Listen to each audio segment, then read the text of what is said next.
안녕하세요. 이번 시간에는 대출에 대해서 알아보도록 하겠습니다. 일단 대출에 관한 기본 지식 몇 가지를 챙겨보도록 하겠습니다. 대출을 취급하려면 이 대출이라고 하는 게 어떤 종류가 있는지 대출에 대해서 간단하게 살펴보죠. 우선 담보가 있느냐 없느냐, 그걸 담보 유무라고 얘기해요. 담보가 있으면 그거를 우리가 대출을 여신이라고 하죠. 그래서 담보가 있으면 담보 여신 이렇게 얘기하고요. 담보가 없을 때는 보통 보증인을 세우라고 하죠. 그러면 보증인 세워가지고 여신을 하면 그걸 보증 여신이라고 하고요. 담보도 없고 보증도 없다. 그러면 이럴 때는 신용으로 보증과 담보라고 하는 게 없이, 물론 보증도 일종의 담보예요. 그냥 이렇게 담보하는 거는 물적 담보, 보증 여신은 인적 담보 이렇게 보면 되겠죠. 그래서 담보 여신, 보증 여신, 신용 여신 이렇게 구분하는 거는 담보가 있느냐 없느냐 이렇게 해서 분류해 본 거고요. 거래 방식에 따른 분류가 있어요. 거래를 어떻게 하느냐, 즉 건별 거래를 할 거냐, 한도 거래를 할 거냐. 그러니까 건별 거래라는 얘기는 어떤 데가 누구한테 어떤 은행에 가서 대출을 받아야 되겠다. 그러면 그 대출 받는 거를 하나하나씩 계약해서 수비대차 계약을 체결하는 거를 건별 거래라고 하고요. 한도 거래는 우리가 보통 마이너스 통장 같은 게 한도 거래예요. 내가 잔고가 없어도 꺼냈을 수 있는 걸 1,000만 원까지는 꺼냈을 수 있다. 혹은 3,000만 원까지는 꺼냈을 수 있다. 이렇게 한도를 정해놓고 여신을 하는 거를 한도 거래라고 얘기하죠. 자, 그러면 이번에는 대출의 분류에 대해서 알아보도록 하죠. 그러면 대출을 해준다라고 할 때 이 자금이 나가면은요, 대출해준다고 할 때 어떤 자금을 가지고 대출하느냐, 즉 이걸 뭐라고 하냐면 대출 재원이라고 얘기해요. 어떤 돈으로 대출해 줄 거냐, 대출 재원에 따라서 은행 계정 대출, 신탁 계정 대출 이렇게 얘기합니다. 고객들이 은행에 예금하는 예금자들이 보통 뭐 저축예금으로 정기예금으로 이런 예금하는 거를 은행 계정이라고 하고요. 은행에 돈을 입금시켜도 은행이 아닌 신탁 계정이 또 있어요. 그래서 신탁 계정 대출이냐 또는 은행 계정에 있는 재산으로 대출하는 거냐, 이렇게 하면 대출 재원에 따른 대출 분류다 이렇게 얘기하고요. 또는 차주에 따른 분류. 차주는 자금을 빌려가는 쪽이 누구냐야 이거에 따라서 분류하죠. 이거는 뭐냐면 만약에 기업체가 돈을 빌려가겠다 그러면 기업자금 대출이라고 하고요. 제가 개인적으로 은행에서 돈을 쓰려고 돈을 빌릴 때는 통상적으로 가계자금 대출이라고 하죠. 가계자금 대출.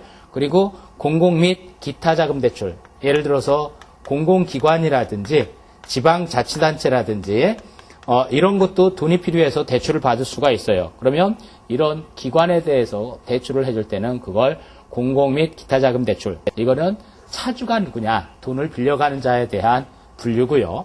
이 돈을 갖다 어디다 쓸 거냐, 자금의 용도에 따른 분류.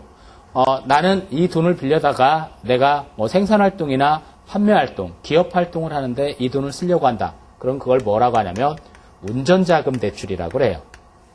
내가 실제 워킹 캐피탈, 운전 자본이죠. 그런 데다가 쓰려고 하는 거고, 또는 내가 시설 투자를 해야 되겠다. 공장을 짓거나 또는 거액의 기계를 설치해야 된다. 이럴 때는 시설자금 대출, 이렇게 분류를 대신 대출에서는 분류할 수도 있다. 이런 얘기고요. 네 번째는 무슨 얘기냐면 우리가 대출한다. 이걸 여신이라고 표현하고 그 여신이라고 하는 기간은 어떻게 되느냐. 대출기간 이런 얘기겠죠. 여신기간은 차주, 즉 돈을 빌려가는 사람이 어떤 용도로 쓸 거냐, 그리고 언제까지 갚을 수 있냐, 갚을 수 있는 능력을 상환 능력이라고 해요. 그래서 차주가 자금의 용도가 어디냐 이것과 상환 능력 이런 것들을 감안해서 산정을 하는데, 보통 대출기간이 3년이 넘는 분할 상환 대출은 대출기간의 3분의 1 범위 내에서 거치기간도 인정해 줄 수 있습니다. 그러니까 1년 거치 뭐 이런 식으로 거치기간을 둘 수도 있다는 얘기고요. 이 여신기간은 운전자금 대출이나 시설자금 같은 경우, 운전자금은 보통 짧게 1년 이내를 원칙으로 하고요. 3년 이내에서도 취급할 수 있죠. 그런데 담보가액이 있는, 즉 유효 담보가액 내에서는 신탁자금 대출은 5년까지도 이 여신기간으로 할 수 있습니다. 근데 시설자금 같은 경우는 기계장치나 또는 공장 설비 이런 것들은 비싸죠. 오래 걸릴 수 있죠. 그래서 10년 이내로 하되 연 2회 이상 균등 분할 상환 조건으로 해서 대출 기간의 3분의 1까지는 거치 기간을 둘 수 있지만 3년 이내 대출은 일시 상환 조건으로 할 수 있습니다. 그다음에 가계자금 대출 같은 경우는 가계에서 돈을 빌리면 담보대출이냐 신용대출이냐에 따라서 다릅니다.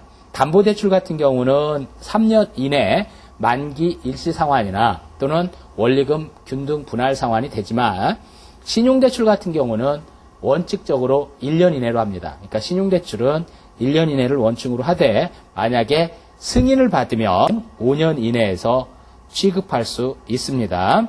그리고 여신을 하게 될 때 만기일이라고 하는 게 있어요. 이 여신에서 우리가 유의해야 되는 부분이죠. 이 여신이라고 하는 기간에 만기일 결정하는 방법은 잘 알아두셔야 되는데 몇 가지 한번 만기일에 대해서 체크를 해보겠습니다. 자, 첫째, 여신 기간을 월 또는 연 단위로 정했을 때는 여신 기간이 만료되는 최종 월의 여신 취급 해당일을 그 기일로 한다. 이렇게 하고 있어요. 예를 들어서 여신 기간 만기일이 2월 28일이다. 그러면 2월 달은 대개 28일까지 있고 6년이 돼야 29일이죠. 근데 한 달을 꽉 채운다 해서 30일 이렇게 따질 게 아니라 30일이 아니라 월로 했으면 다음에 2월 말일 이렇게 한다라는 얘기죠. 월이나 연 단위로 할 때는 그 여신기간 만료되는 최중월의 여신 취급 해당 기일 2월 28일 날 취급했으면 다음에 2월 28일이 이 여신의 만기일이다. 이런 얘기고요. 만약에 최중월에 해당 일자가 없으면 그 달의 말일을 기일로 한다. 그러니까 최중월에 해당 일자가 없다는 얘기는 이런 경우였죠. 우리가 1월부터 12월까지 중에 작은 달이 있고 큰 달이 있어요. 가령 7월 31일 날 취급했다. 근데 이게 3개월로 했거나 뭐 6개월로 했거나 그래가지고요. 만약에 이게 9월까지 됐다고 할게요. 그러면 9월은 31일이 없어요. 30일이 끝입니다. 말일 날이. 그러면 7월 31일부터 9월 31일까지 이게 아니라 이 9월이 마지막 달이면 9월 달의 마지막 날인 30일 날이 만기일이 된다. 즉 최중월에 해당된 그 날짜가 31일이 없으면 그 달 말일을 그 기일로 한다. 이런 얘기고요. 날짜로 일로 기일을 정했을 때는 여신 취급한 날의 다음 날부터 기산해서 일수 해당일을 기일로 한다. 즉 7월 31일 날 취급을 했으면 이제 기간을 계산할 때 날짜로 계산할 때는 8월 1일부터 계산이 들어간다는 얘기고 그 다음 날로부터 계산해서 일수 해당 예를 들어서 30일짜리다 그러면 30일 50일짜리다 그러면 50일 이런 식으로 계산해 나간다는 얘기고요. 거치 기간을 두고 있는 여신일 때는 최초 분할 상환일은 거치 기간 종료일부터 분할 상환 기간이 경과한 날로 하고요. 법령이나 기타 은행 규정에 따로 있으면 그 규정에 따릅니다. 만약에 아주 공통적으로 적용되는 얘기인데 만약에 약정기일이 만기 약정기일이 공휴일이다 또는 은행 휴무일이다. 휴일일 경우에는 그 다음 영업일이 만기일로 되죠. 다음 날이 되는 거죠. 휴일 다음 날. 그래서 우리가 공과금 같은 거 낼 때도 마지막 내야 되는 날이 일요일이 걸렸다. 그러면 월요일까지 다음 월요일까지 내도 된다는 얘기죠.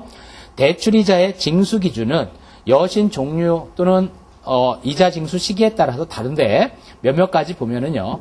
보통 가계 자금 대출이라든지 또는 이자 선취 여신을 제외한 기업 자금 대출이라든지 이런 것들은 보통 이자를 후치하는 이자를 선취할 거냐 후치할 거냐 이렇게 보는데 이자 납입일을 정해가지고 한 달 단위로 해서 후치 그러니까 뒤에서 받는다라는 얘기죠. 한 달이 경과돼서 받느냐 선이자 떼느냐 이런 건데 이자를 선취하는 거는 보통 사채업자들이 쓰는 방식이죠. 선취는 보통 사채업자한테 가면 돈을 빌릴 때 그렇게 해요. 내가 돈이 급한데 한 100만 원만 빌려주셔. 그랬더니 사채업자가 뭐라고 하냐면 우리 이자 센 거 알죠? 그래요. 압니다. 돈이 급해서 그러니까 빌려주셔. 그랬더니 뭐라고 하냐면 한 달에 이자가 10%다. 그래요. 아니 그래도 빨리 쓰고 갚을 테니까 빌려주시오. 그랬더니 사채업자가 90만 원을 내줍니다. 100만 원만 꺼달라 했더니 왜 90만 원을 줍니까? 그러면은 100만 원 빌려준 거요. 근데 한 달에 이자가 10%니까 100만 원에 10% 10만 원을 미리 띈 거요. 선이자. 이걸 이자의 선치라고 해요. 그러면 10%가 사실은 넘어요. 왜? 나는 돈을 쓰는 거는 정작으로 90만 원 쓰고 10만 원 이자를 낸다는 얘기는 11% 이상 금리가 더 높게 적용되는 거죠. 이런 것들이 할인어음, 그러니까 선취로 하는 것이 바로 할인어음이라든지 전자방식의 외상매출채권 담보대출, 이게 이제 어음을 전자방식으로 하는 거죠. 기타 광역별 취급 등에서 별도로 정한 경우에는 이 선취로 이자 선취 여신이 될 수도 있고요. 만약에 선취 대상인데 후치 가능한 기업자금 대출로 고객이 후치, 즉 나중에 후납을 원한다라면 여신거래 약정서에다 특약사항으로 고객이 직접 기재하고 그 이자 납입일 등 이런 것들을 충분히 설명해야 됩니다. 대개 일반 자금의 이자 납입 기준은 한 달 단위로 해서 후납 이렇게 하고 있죠. 그러면 이자 계산은 대출이자 계산은 어떻게 하냐? 대출이자 계산하는 거 보면요. 대출이자 계산과 연체이자는 어떻게 적용하는지 이 금리 계산하는 방법 알아두셔야 돼요. 자, 대출이자의 계산은 대출을 취급한 그 당일부터 만기, 즉 기일 전일까지로 하고 그래서 이걸 뭐라고 하냐면 한편 넣기라고 합니다. 기일이 은행 휴무일이면 다음 영업일 전일까지 산입하고 원화 대출이자는 여신금액이 약정일과 일수를 곱한 후 평년, 윤년에 불과하고 365일로 나누어서 산출하고요. 계산 단위는 원으로 하고 원 미만은 절사하더라. 외화 대출이자는 여신 약정에다가 일수 곱하고 이율과 일수 곱해서 360일로 나누어서 산출하되 외화 대출은 360일, 원화 대출은 365일로 나눈다는 점 이거 주의하셔야 되고요. 그 외화 대출일 경우에 해당 통화의 보조 통화 단위 미만은 반올림하지요. 외화 대출이자를 원화로 수입할 때 산출된 금액에서 징수 당일 전신환 매도율을 곱한 금액으로 하고요.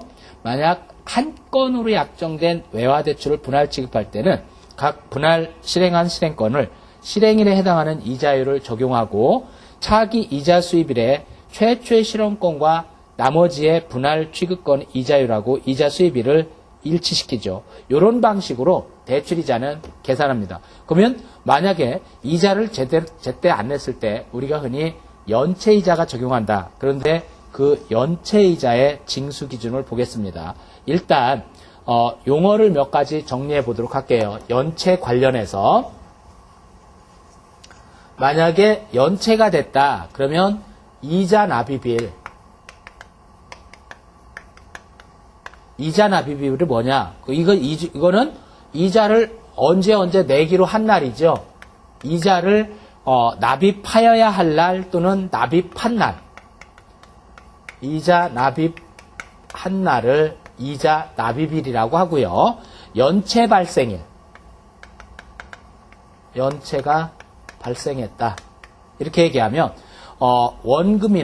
원금에 대해서 안 갚아도 연체가 되고요. 이자를 안 갚아도 연체가 돼요. 그러면 원금과 이자를 안 냈으면 그 다음 날, 그러니까 어느 날까지 내기로 한 원금과 이자 둘 중에 하나를 안 냈으면 그 다음 날을 연체 발생일이라고 그래요. 그러면 연체 기간은 언제냐? 이렇게 연체가 발생한 날로부터 연체를 요 다음 날 여기서부터 정리일, 연체를 다 정리한 이 날짜까지를 연체 기간이라고 하겠죠. 그러면 연체이자는 어떻게 내야 되냐? 연체일 동안에 연체이자를 계산하겠죠. 그래서 연체이자 기산일은 연체이율 적용되는 기간 초일이고 통상적으로 원금이나 이자를 납입하기로 약정한 날이 연체이자를 내기로 계산하는 첫날, 연체이자 기산일이라고 하죠. 선납일수라고 하는 건 뭐냐? 그러면 이자 납입한 날로부터 이자를 납입해야 할 날 전날까지, 그러니까 미리 이자를 냈다. 그걸 선납일수라고 합니다. 대출금이 약정기일이나 어음기일이 됐는데 상환되지 않았거나 이자 등이 납입되어야 될 날에 납입이 안 됐을 때는 그 대상 여신의 약정기일 상환일 전일까지 일일 단위로 계산해서 지체된 일수에다가 연체이자를 연체이율을 곱한 연체이자를 받아내야 됩니다. 그렇지만 만약에 기일이 휴일이더라 그럴 때는 다음날 영업일 전일까지는 약정이자를 받습니다. 그러면 이 연체이자는 어떤 대출이냐에 따라서 연체이자가 적용되는 게 조금씩 룰이 다른데 가계대출이면 즉 가계자금 대출일 때는 이자 납입해야 할 날로부터 한 달간은 이자 납입해야 할 이자액에 대해서만 연체이자를 받고 그 이후부터는 대출 잔액에 대해서 연체이자를 받습니다. 이거를 뭐라고 하냐면 연체이자 계산법이라고 그래요.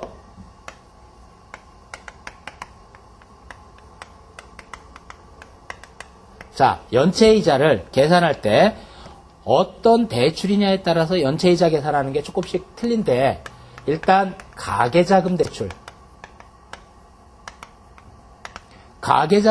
경우에는 연체이자를 이자 납입해야 될 날 여기서부터 한 달간은 납입할 이자액에 대해서만 연체이자를 받고 즉 한 달은 이자의 연체이자 그러니까 이 연체이자도요 원금에 대해서 다 연체이자를 붙이면 굉장히 커질 거고 내야 되는 이자에 대해서만 연체이자를 붙이면 작겠죠. 그러니까 한 달 연체한 거는 이자의 연체이자만 받고요. 그 이후부터는 즉 한 달 뒤로부터는 대출 나간 거에서 일부는 갚았고 일부는 남아있다. 그럼 그 남아있는 부분을 뭐라고 하냐면 대출 잔액이라고 그래요. 대출 잔액의 연체이자가 붙는다. 첫 달 한 달만 이자의 연체이자를 붙이고 두 달 뒤로부터는 원금 전액, 대출 잔액 남아있는 거 다 연체이자를 붙인다. 그러니까 두 달 이상 연체시키면 연체이자가 엄청나게 불어나겠죠. 대출 잔액에까지 다 연체이자가 붙어버리니까 기업자금 대출은 어떻게 연체이자 계산을 하냐. 기업자금 대출은 이자 납입해야 할 날로부터 14일, 여기 가계자금 대출은 한 달이었었죠. 근데 기업자금 대출은 14일 봐줘요. 14일 동안은 이자의 연체이자 이걸 붙이고 14일 넘어서부터는 대출 잔액에 대해서 여기에 넘어가면 대출 잔액의 연체이자를 붙이더라. 이자 납입 연체가 14일이 계속되지 않았어도 만약에 기업자금 대출인데 연체가 여러 번, 즉 연체 횟수가 4회 이상 하면 대출 잔액 전체에 대해서 연체이자를 물립니다. 그러니까 꼭 14일이 아니더라도 상습범위죠. 연체 횟수가 여러 번 있으면 대출 잔액 전체에 대해서 연체이자를 물려버린다. 이런 얘기고요. 세 번째는 분할 상환 대출. 분할 상환 대출은 분할 상환을 하겠다라고 한 그 상환금이 한 번 안 냈을 때 1회 입금되지 않으면 당해 그 달에 내야 되는 부분이죠. 1회 만약에 입금되지 않았으면 그 해당하는 달에 대한 분할 상환금에 대해서만 분할 상환금만 연체이자를 붙여요. 근데 만약에 2회 이상 안 갚았다. 그러면 2회 이상 입금되지 않으면 이거는 대출 잔액 전체에 대해서 연체이자를 붙인다. 이런 얘기예요. 연체이자 부과하는 게. 그리고 수신담보대출의 경우에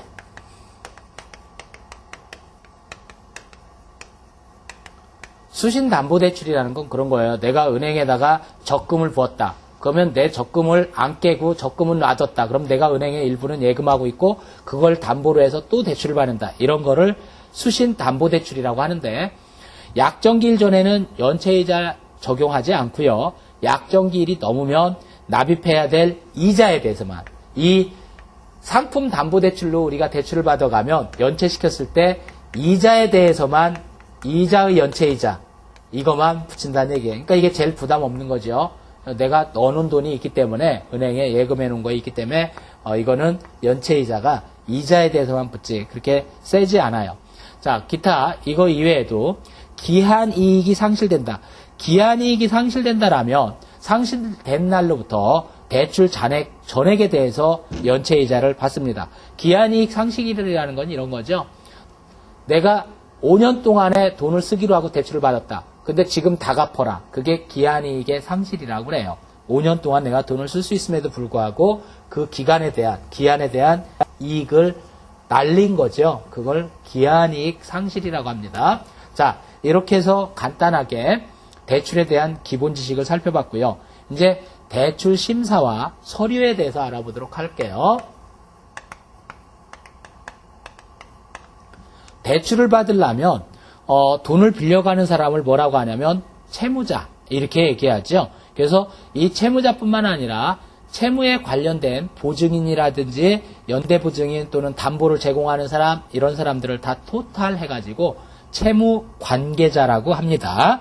채무관계자는 자연인 될 수 있죠. 당연히 사람은. 그리고 법인도 채무관계자가 될 수 있고요. 법인이 보증서기도 합니다. 담보를 내놓기도 하고요.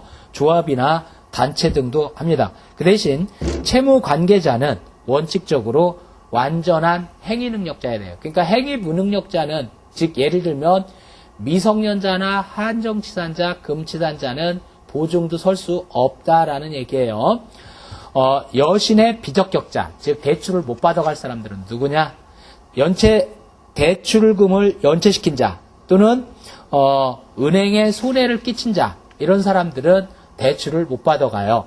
그리고 신용카드 대금 또는 카드론 이런 것들이 연체되어 있는 사람은 함부로 대출을 하면 안 되겠죠. 그런 사람들은 여신을 취급할 때 신중하게 해야 되고요. 그리고 이제 최근에 용어가 없어지기로 했는데 우리가 옛날에는 뭐라고 했냐면 그냥 신용불량자 이렇게 표현했어요. 신용불량자. 신용정보관리규약에 의하면 이 사람들을 뭐라고 하냐면 이제 신용관리대상 정보가 등록된 자, 신용관리대상자 뭐 이렇게 얘기를 하죠. 신용불량자라고 하지 않고요. 이런 경우에도 대출이 안 된다라는 얘기고요.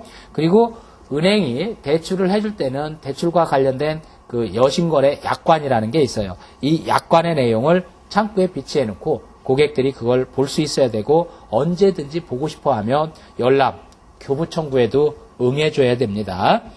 여신을 취급할 때는 꼭 채무자, 당사자뿐만 아니라 보증인, 담보 제공자 이런 사람들에게 약관까지 다 보여주면서 거기에 서명 날인을 해야 돼요. 약관에다가도 서명 날인, 그러니까 확인을 했다. 이 약관의 내용을 확인했다. 이런 것들을 약관 명시 의무, 약관의 설명 의무 이렇게 얘기합니다.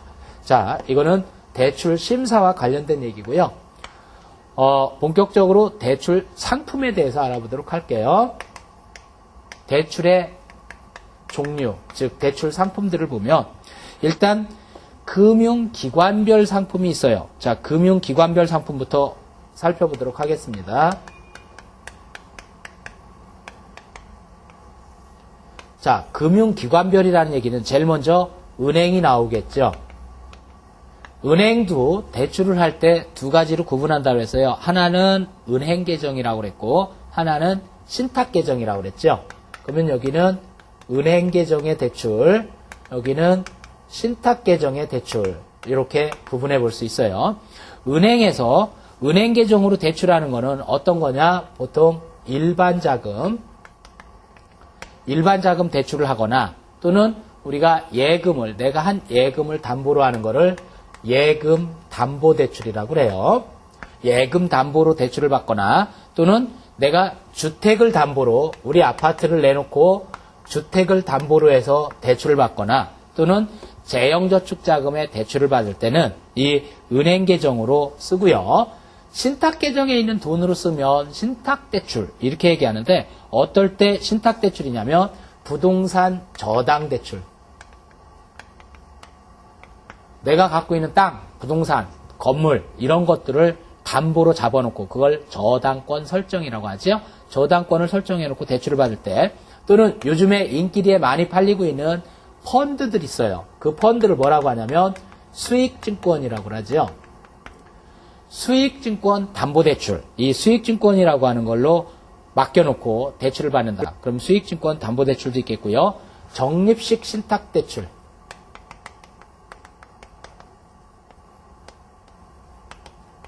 적립식 신탁대출이나 또는 누구 보증인을 세우고, 즉 인적담보죠. 보증인을 세우고 대출받는 거를 보증대출이라고 그래요.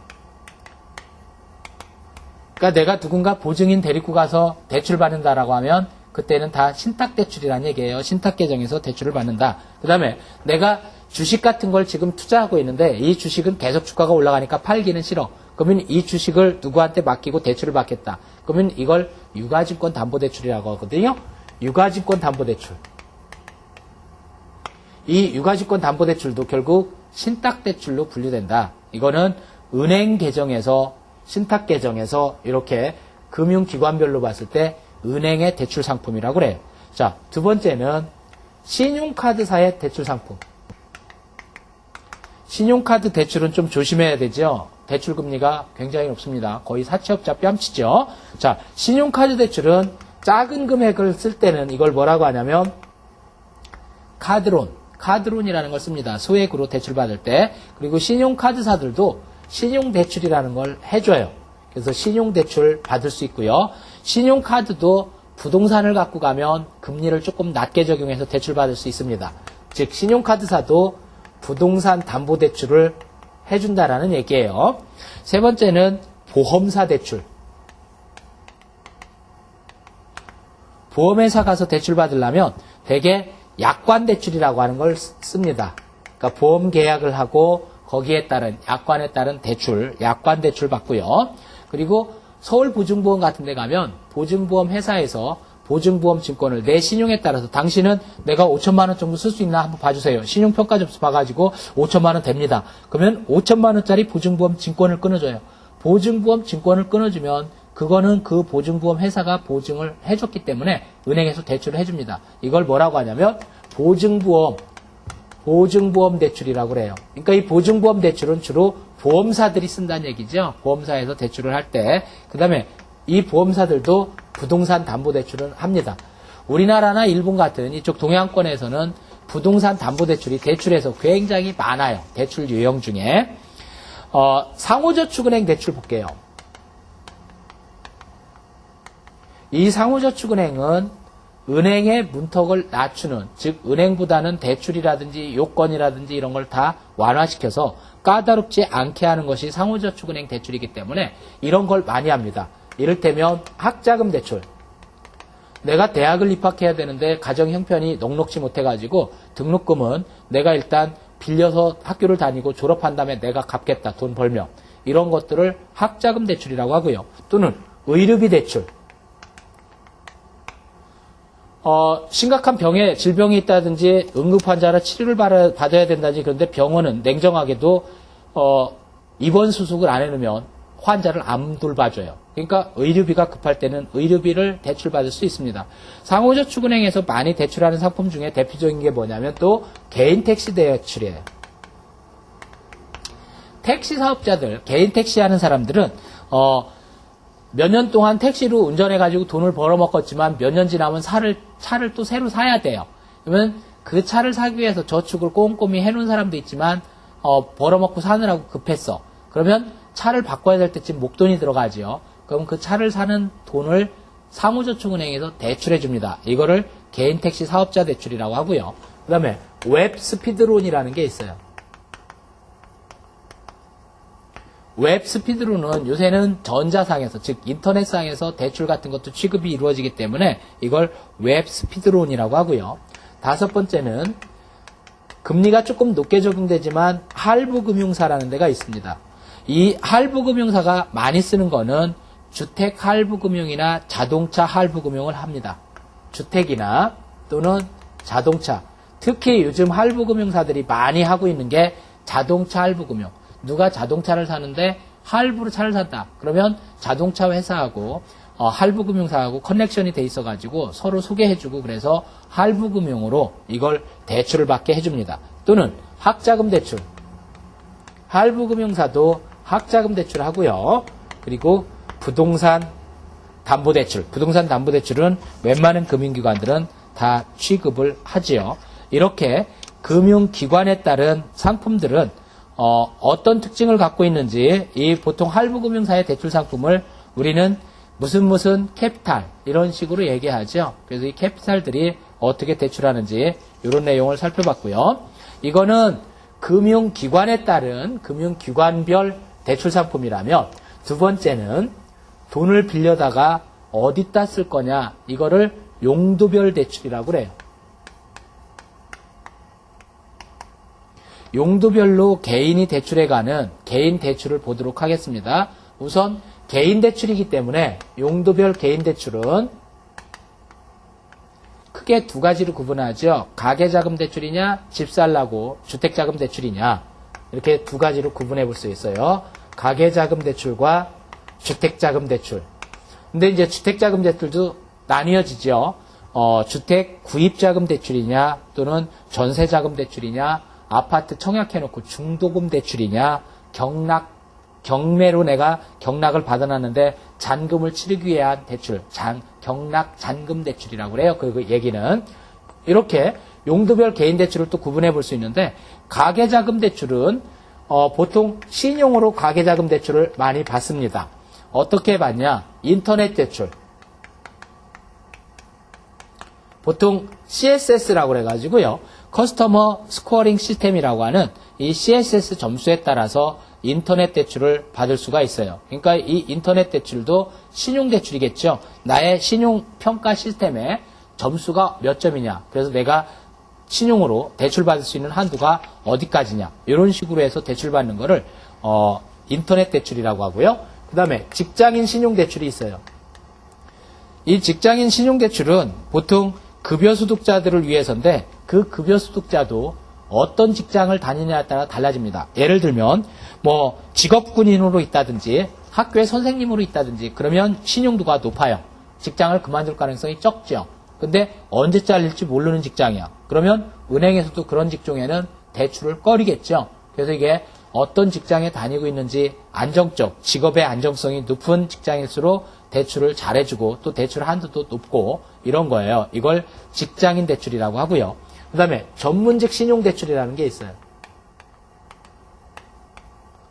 전문직 신용대출은 우리나라에서 그래도 사자라고 흔히 얘기하는 변호사, 뭐 회계사, 변리사, 의사, 세무사, 뭐 사는 아니지만 교수 이런 전문직 종사자들을 겨냥한 상품으로 금리라든지 또는 여러 가지 대출 서비스라든지 이런 것들이 굉장히 좋고 절차도 까다롭지 않습니다. 그러니까 변호사나 회계사, 의사, 교수 이런 사람들이 대출 받아먹고서 떼먹는 일은 낫더라. 전문직에 종사하다 보니까. 그래서 이네들은 전문직 신용대출이라고 해서 대출 받기가 남들보다 좀 용이하다고 할 수 있죠. 그 다음에 자영업자 대출. 내가 치킨집을 해야 된다라든지 또는 빵집을 하겠다라든지 이렇게 자영업을 하려고 하는데 거기에 따른 대출이 필요하다. 그러면 이걸 자영업자 대출이라고 그래요. 그 다음에 대학생 신용대출.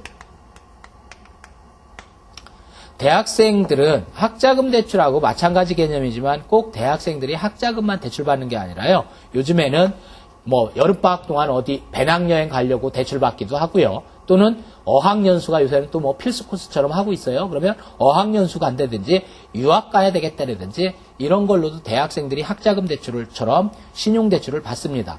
또는 주부나 일반인 대출이라는 게 있어요. 주부나 일반인 신용대출은 주부나 일반인들은 대출받기가 어렵습니다. 왜? 주부는 돈을 못 벌어요. 그리고 특정 소득이 없는 일반인들 이런 사람들한테 대출을 할 때는 급전을 이 사람들이 쓸 수 있어야 되는데 대부분 어떤 거냐? 아파트 관리비 내야 되는데 몇십만 원이 없어. 공과금 내야 되는데 몇십만 원이 없어. 그러니까 이 일반인 대출이나 주부 신용대출은 금액이 소액이라고 보시면 되겠죠. 그 다음에 유학자금 대출. 해외 유학생이나 또는 해외 유학을 보내고 싶어 하는 학부모들이 유학에 필요한 자금을 대출받는 건데 이 유학자금 대출은요. 정말 유학 가는지 그걸 봐야 되기 때문에 현지에서 납부하는 학비증명서, 즉 등록금이 얼마다, 그리고 어느 대학에 해외에서 대학에 재학하고 있다는 재학증명서 이런 것들이 첨부 서류로 꼭 들어가야 돼요. 그러니까 외국 유학도 안 하면서 유학자금 대출은 받을 수가 없다는 얘기겠죠. 그 다음에 생활자금 대출. 생활자금 대출은 일반적으로 내가 직장생활을 하면서 월급을 타니까 소득이 일정하게 있었는데 잘렸다든지 그러면 생활비가 당장 없어. 그럼 그 생활비를 대출받아서 우선 땡겨 쓸 수 있는 제도, 이걸 생활자금 대출이라고 하고요. 또는 결혼자금 대출. 요새 결혼하려면 뭐 한 5천만 원, 1억씩 들어가야 된다. 근데 취직해가지고 바로 그 정도 돈을 모을 수도 없어요.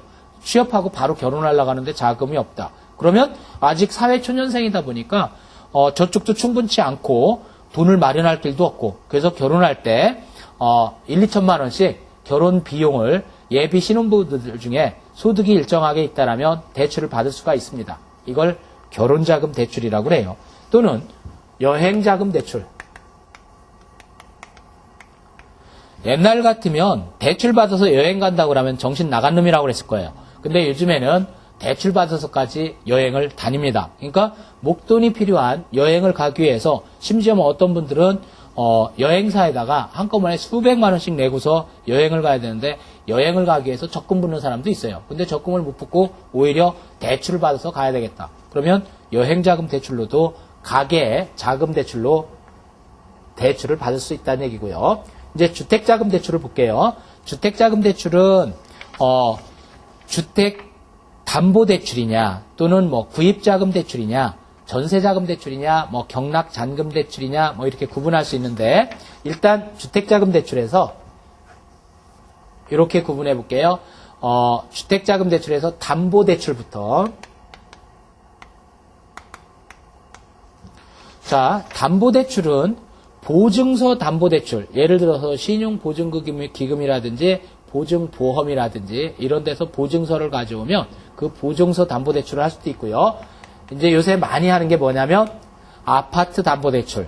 이거는 여간에서 위험이 별로 없는 담보대출이기 때문에 아파트 담보대출은 누구나 서로 하려고 합니다. 그러니까 저거는 은행들도 캐피탈사도 서로 아파트 담보대출은 자기네가 설정비까지 무료로 면제시켜줘 가면서 취급하려고 그래요. 그 다음에 부동산 담보대출.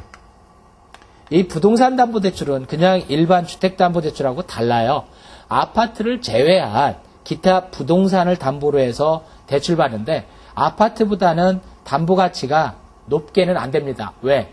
아파트는 가격 변화가 그렇게 심하지 않아요. 근데 기타 부동산들은 가격이 크게 떨어질 수도 있고 그렇기 때문에 담보가치를 많이 인정해주진 않습니다. 또는 전세보증금 담보대출. 내가 어디에 전세로 들어가는데 전세금이 2억이다. 그러면 2억은 내 돈으로 확실히 있죠. 그래서 전세보증금, 전세계약서 가져오고 그 2억이라는 게 내 돈이라는 게 확인이 됐으면 그걸 담보로 해서 또 돈을 대출받으면 전세보증금 담보대출이라고 하고요.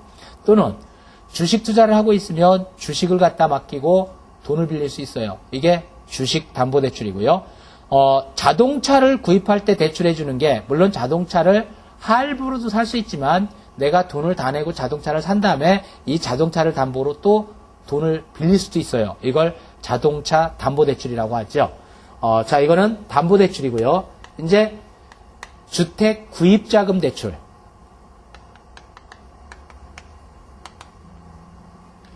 주택 구입자금 대출은 최초 구입자금 대출이냐, 내가 처음으로 집을 살라고 하냐, 그러면 최초 구입자금 대출의 경우는 혜택을 주고 있죠.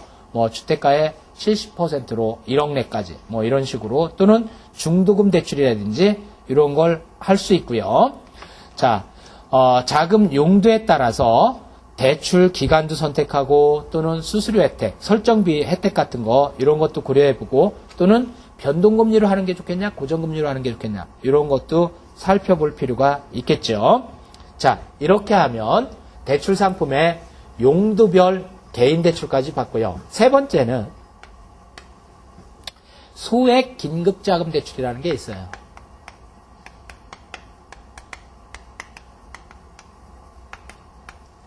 소액 긴급자금 대출은 예를 들어서 평소에 은행 거래나 신용카드 사용을 잘하면 금융기관에서 나를 계속적으로 주거래은행을 쓰고 있다든지 그래서 소액자금 대출을 쉽게 받을 수 있습니다. 그러니까 이 소액자금 대출은 더군다나 담보도 없이 뭐 그냥 간단하게 대출을 취급할 수 있는 그런 장점이 있어요. 어떤 것들이 소액자금 대출이냐? 예적금 담보대출이라든지 수익증권 담보대출, 이렇게 내가 이미 예금이나 적금 상품이 있으면 그걸 담보로 대출을 받거나, 또는 보험회사 같은 경우는 보험 약관 대출이 있어요. 생명보험이라든지 교육보험 이런 식으로 만기에 내가 일정 부분의 돈을 찾을 수 있는 이걸 만기 환급금이 있는 저축성 보험에 가입한 사람은 긴급한 돈이 필요할 때는 약관 대출을 활용할 수도 있습니다. 그 다음에 현금 서비스. 현금 서비스는 신용카드를 가지고 그때그때 내가 뺐을 수 있는 게 얼마냐. 그 대신 이 현금 서비스는 수수료율이 높습니다. 한 달 사용하는데 뭐 2%. 그러면 한 달 사용하는데 2%면 1년 쓴다면 20%가 넘는 금리를 주는 거죠. 굉장히 고금리로 돈을 쓰는 거죠. 이 현금 서비스라든지 신용카드 사용하는 것 중에 리볼빙이라는 게 있어요. 우리말로 회전대출 이런 식으로 얘기하죠. 그러니까 보통 내가 카드를 사용할 때는 어떤 때냐면 다음 달에는 우리가 예를 들면 보너스 달이다. 그래서 다음 달 보너스 받을 것까지 미리 감안해서 돈을 카드 긁어서 땡겼었어요. 근데 다음 달에 회사가 경영상 문제가 있다라고 보너스가 안 나왔어요. 그럼 내가 돈을 못 갚으면 연체가 걸리죠. 그래서 이 연체가 걸리면은 나는 연체자로 신용도가 낮아질 수 있는데, 이 리볼빙 카드는요, 리볼빙 쓰면 회전부채를 쓰면 다 못 갚더라도 연체에 걸리지 않습니다. 그래서 내가 일정 부분만, 가령 10%만 갚았다든지 그러면 나머지는 자금 여유가 있을 때 이렇게 갚아도 되는 최소 결제 비율만 달리 적용하고 나머지는 여유 있을 때 갚을 수 있는 걸 리볼빙이라고 그래요. 네 번째는 카드론. 이 카드론은요, 물론 이 카드론도 여기에 해당되겠네요. 소액 긴급자금 대출에 카드론도 같이 활용을 해보도록 할게요. 자, 이 카드론은 은행이나 신용카드사에서 카드 회원 대상으로 그 이용하는 이용자들의 실적이라든지 신용도에 따라서 대출을 해주는, 그래서 이거는 일시 상환을 해도 되고 분할 상환을 해도 되고 이렇게 대출을 받는 거를 카드론이다 이렇게 얘기해요. 이 카드론의 특징은 신용카드 회원 가입을 하면 동시에 대출이 가능하고요. 그 대신 카드론은 금리가 높은 것이 단점이죠. 은행계하고 카드사의 카드론이 있어요. 보통 카드론을 할 때도 신용대출, 담보대출로 분류됩니다. 이 신용대출은 연대부증인을 세우기도 하고 또는 무부증으로도 대출이 가능해요. 그 다음에 우리가 흔히 종합통장대출 또는 마이너스 통장대출 이렇게 얘기하는데, 우리가 흔히 통장에서 마이너스를 쓴다고 해서 계좌에 잔고가 없는데 마이너스로 쓴다고 해서 그걸 마이너스 대출이라고 흔히 사용해요. 이 마이너스 대출은 종합통장대출이라고 해서 현금 서비스를 쓰거나 우리가 돈이 급하다 해서 카드론을 쓰거나 이건 그때그때 쉽게 쓸 수는 있지만 대출 조건 면에서는 마이너스 통장, 즉 종합통장대출이 훨씬 유리하다고 할 수 있죠. 이 마이너스 통장은 내가 은행에 거래하는 뭐 자유저축예금이라든지 이런 것들을 상품을 갖고 있어요.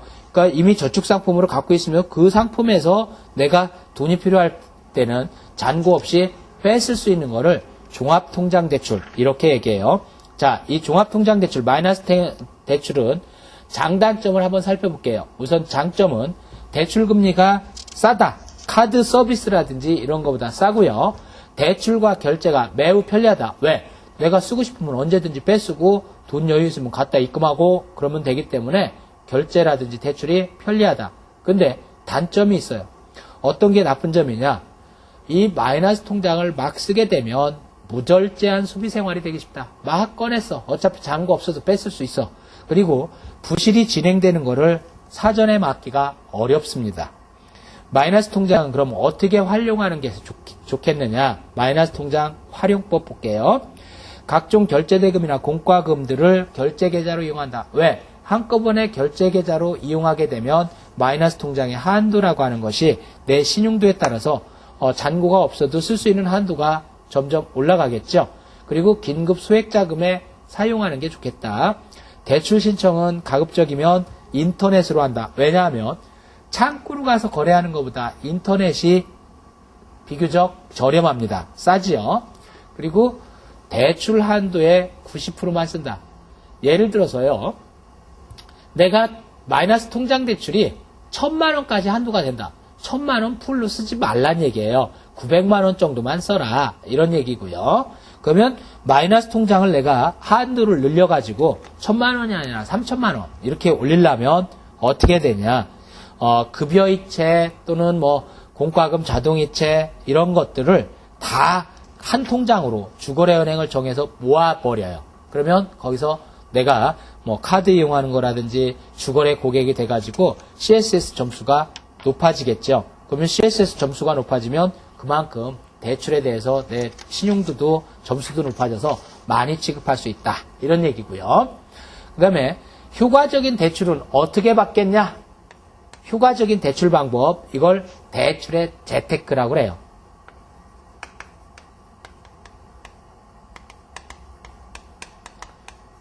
효과적 대출 방법은 첫 번째, 손품을 팔면 팔수록 저렴하게 대출받을 수 있다. 손품 팔아라. 뭐냐면 금융기관마다 조금씩 사실은 뭐 큰 차이는 아닙니다만 같은 조건이나 금액이라 하더라도 금액이나 또는 금리나 대출 조건이 조금씩 달라요. 그럼 여기저기 인터넷으로 내가 검색만 해가지고 그래도 손만 열심히 눌려도 어느 쪽이 금리가 조금이라도 싼지 이런 것들을 찾아낼 수 있어요.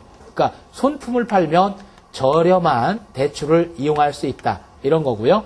두 번째는 인터넷 전용 대출을 해라. 최근에는 직접 금융기관 창구에서 가는 것보다 인터넷에서 하면 어떤 면에서든 모든 면에서 금리가 낮게 적용되거나 수수료가 쌉니다. 세 번째는 만약에 내가 빨리 갚을 때를 감안해서 중도 상환 수수료를 따져봐라. 중간에 상환하면 돈을 꺼준 자는 돈 빨리 갚으니까 좋아하는 게 아니라 자기네들이 돈놀이를 해야 되는데 돈 빨리 갚으면 페널티성으로 중도 상환 수수료를 부과합니다. 그게 얼마나 되냐? 그러니까 중도 상환을 할 때 손해보지는 않을까? 이런 거 보란 얘기고요. 부대 비용은 가급적 줄인다. 부대 비용은 대출을 받을 때 뭐 담보물 감정해야 되는 감정비라든지 또는 근저당 설정할 때 설정 비용이라든지 수입인지대라든지 이런 부대 비용이 들어가는데 이걸 가급적이면 줄여라. 그리고 이 설정비를 면제하는 제도라든지 이런 걸 가급적 활용해라. 이런 얘기고요. 다섯 번째는 자금 용도별로 대출을 구분해라. 자금의 용도별. 어디다 돈을 쓰려고 하는 건지, 즉 짧게 쓰는 거면 건별 대출, 마이너스 대출 이런 것들이 있는데 어떤 걸로 쓰는 게 효율적인지 효율적인 방법을 자금의 용도에 따라서 구분해라. 여섯 번째는 대출금리의 선택은 향후 추이를 봐가지고 금리가 앞으로 올라갈 추이인지 떨어질 추이인지를 봐가지고 대출금리를 선택해라. 즉 변동금리로 할 거냐 고정금리로 할 거냐. 금리가 하락기에는 시장금리에 연동된 변동금리가 유리하겠고 금리 상승기에는 고정금리가 유리하겠죠. 일곱 번째는 만기의 상환 조건도 신중하게 살펴봐라. 만기의 조건, 원리금을 다 갚는다라고 할 때 만기에 한꺼번에 내는 게 좋냐 또는 중간중간 원리금을 균등 분할 상환하는 게 좋냐 이런 걸 검토해봐라. 여덟 번째는 이미 설정된 근저당은 풀지 마라. 근저당은 유지해라. 내가 은행에 저당을 잡아놓고 돈을 빌렸다. 돈 갚았다고 해서 저당 얼른 풀어. 그러지 말란 얘기예요. 돈을 갚았으면 저당 잡혀있어도 문제가 안 됩니다. 나중에 다시 돈 빌릴 때 저당을 또 설정하려면 설정비가 또 들어가요. 근데 저당을 잡아놓은 채로 계속 있으면 다시 돈 빌리러 갈 때 다시 저당 설정비가 안 들어가죠. 원래 잡혀있으니까. 그래서 저당이 근저당을 설정해 놓은 게 있으면 가급적이면 풀지 말고 그냥 유지해라. 아홉 번째는 대출이나 신용카드 대금 그런 것들은 가급적이면 연체시키지 말아라. 연체시키면 신용 불량자가 될 수 있을 뿐만 아니라 신용도가 낮아짐에 따라서 금융을 취급하는데 곤란한 일이 생기겠죠. 자, 이렇게 대출 상품까지 정리해 보도록 하겠습니다.